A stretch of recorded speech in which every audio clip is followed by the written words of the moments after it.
Sa balitang abroad, posibleng magpatuloy ang buong peace talk sa pagitan ng Amerika at Iran ngayong linggo. Ayon yan sa ilang report kasunod ng pagkakaudlot nito noong Lunes. Kabilang sa mga munay naging dahilan nito ang hindi pagpayag ng Iran na itigil ang kanilang paggawa ng nuclear weapon.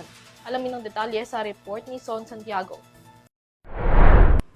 Nitong linggo lamang nagkaroon muli ng lamat sa pagitan ng Estados Unidos at Iran sa usapin ng kapayapaan sa Middle East. Ito ay sa gitna pa rin ng umiira na 2 linggong ceasefire. Umuwi kasi ang mga delegasyon ng dalawang panig na walang dalang magandang balita matapos imbitahan sila ng bansang tagapamagitan ng Pakistan para sa isang negosasyon upang maresolba ang tensyon. Ayon sa Amerika, hindi pumayag ang Iran na itigil ang kanilang paggawa ng mga nuclear weapon. Samantala, labis at pabago-bago naman daw ang mga demands o ninanais ng Amerika, bagay na hindi nagustuhan ng Iran. Ang development na ito hindi ikinatuwa ni United States President Donald Trump. Kaya naman ngayong linggo rin, bilang pagpapakita ng pagkadismaya, inanunsyo ng US President na sinimulan na nila ang blockade o pagharang sa mga kargamentong dadaan o lalabas ng Strait of Hormuz. Ang mga pangyayaring ito pinaniniwalaan ng mga analis na malabo ang agarang pagpapatuloy ng peace talk sa pagitan ng dalawang bansa. Ngunit taliwas sa pahayag, maaari pa rin umanong maganap ang agaran at karagdagang peace talks ngayong linggo. Ito kasi ang lumabas sa artikulong inilabas ng The New York Post nitong Martes.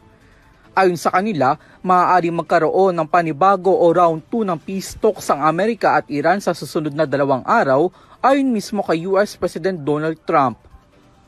Sinabi pa ni Trump na ang update na ito ay dahil sa inisyatibo ng Field Marshal ng Pakistan. Samantala, mas pinaigting pa ng Amerika ang kanilang paghahangad sa peace talks. Ayon kay US Vice President J.D. Vance, gusto talaga ni Trump na magkaroon ng kasunduan, ngunit hindi umano isang small o maliit na deal, kundi isang grand bargain kung saan tatanggapin ng Iran ang hiling ng Amerika ukol sa kanilang mga nuclear program, kapalit ng itatrato nila ang Iran na normal na bansa sa usaping pang-ekonomiya. The president wants to make He doesn't want to make like a small deal. He wants to make the grand bargain. And what he's basically offering to Iran is very simple, and frankly, it's something that no president has had the ability to offer. He said that if you're willing to act like a normal country, we are willing to treat you economically like a normal country. He doesn't want a small deal where Iran doesn't have a nuclear weapon, Iran is not state-sponsoring terrorism, but also the people of Iran can thrive and prosper and join the world economy.